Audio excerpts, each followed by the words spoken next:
Hello, and welcome to the Wayfaring Panda. I'm Annette. Today I'm going to be making a card using the Emboss Resist technique, and I'm going to be using shimmer powders. So first of all, I'm going over some watercolor paper with my powder tool. And this is to keep the embossing powder from sticking where I don't want it.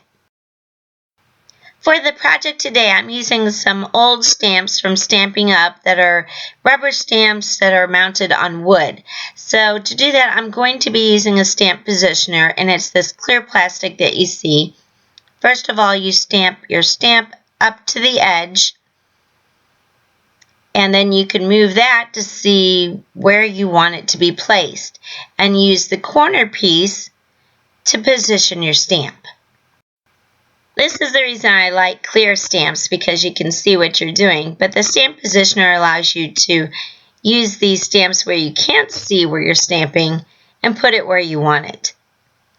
So then you remove the clear plastic, and then you line up your stamp with the corner, and then you stamp where you decide you wanted it. I hope that made sense, but I'll be doing it several times, so you'll get the idea if you didn't in that example.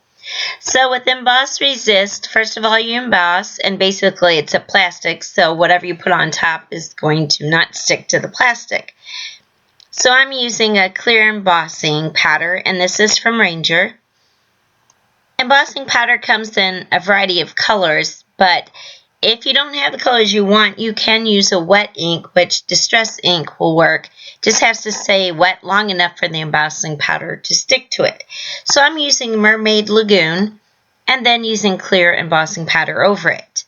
So that's a great way to get whatever color you want without having a lot of different colors of embossing powder. If you've never done the Emboss Resist technique, it's similar to if you were a child and you colored on paper with crayons and then you did watercolor over it.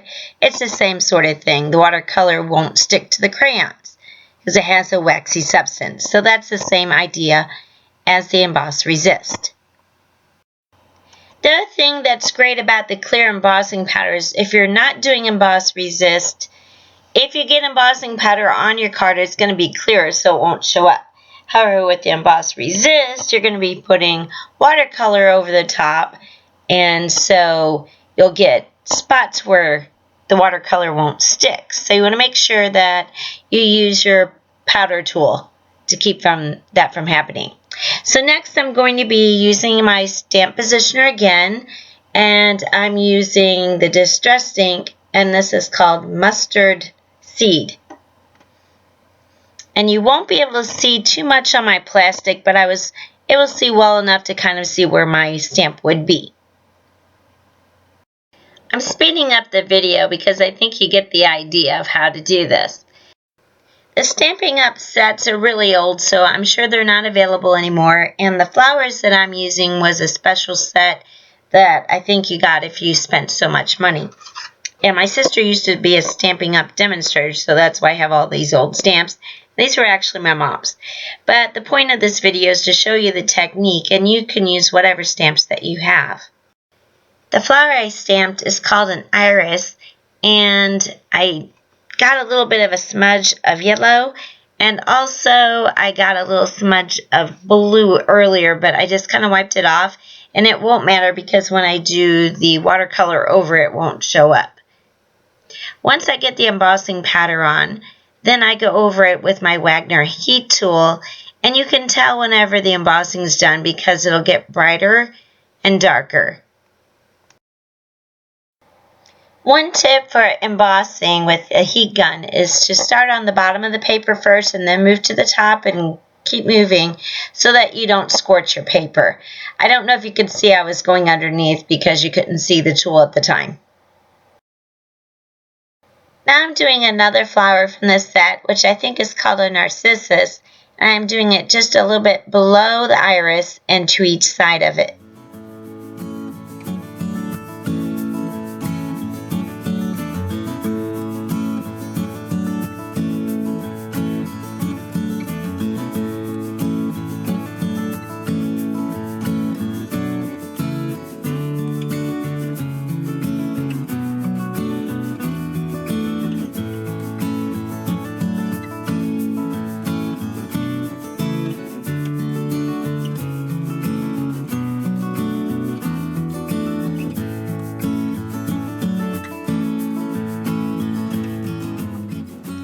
So most of the time on this video, I did go over all my embossing twice with the embossing powder just to make sure that I got the flowers completely covered.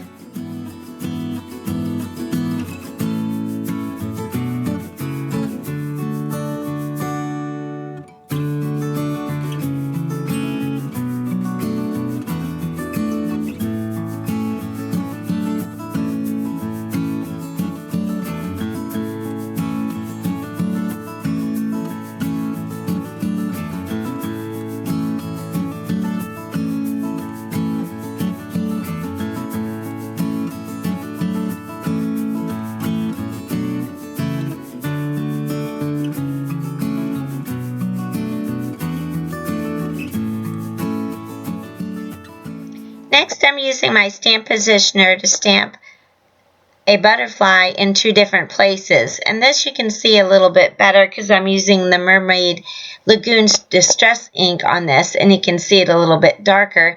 You can see how I get to line it up to where I want it.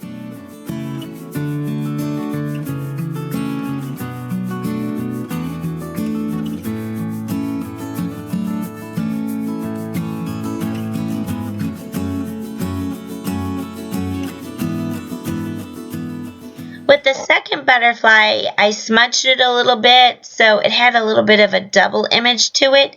I don't know if you can tell in the video, but I decided it looked kind of 3D, and I decided with the watercolor it probably won't make a lot of difference.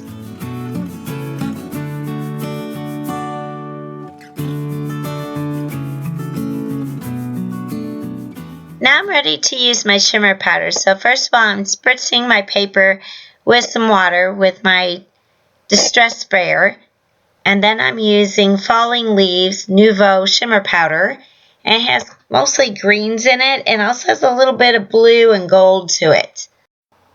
You can see how it's resisting the flower area, and so you just keep sprinkling and putting water on, and you can either put water on first and then sprinkle, or you can sprinkle and then spritz.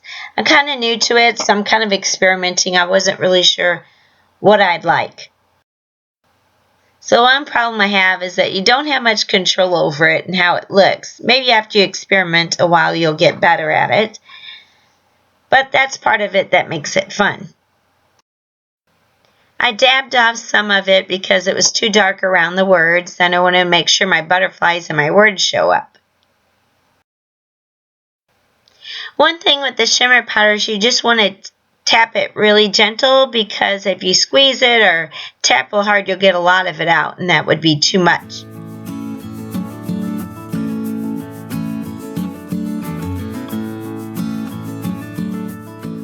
I decided I wasn't really getting any of the blue look, so I had just got this blue Blitz Nuvo Shimmer Powder, so I'm going to put a little bit on there to bring out the butterflies and the words.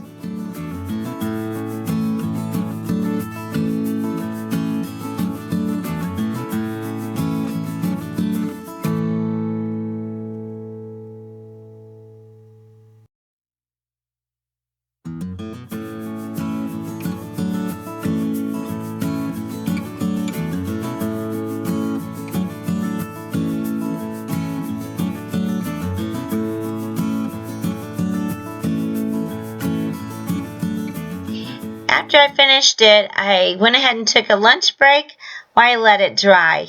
So it does take a while to dry, and some people use the heat tool on it, but I kind of want to get the natural look without blowing it all over the place.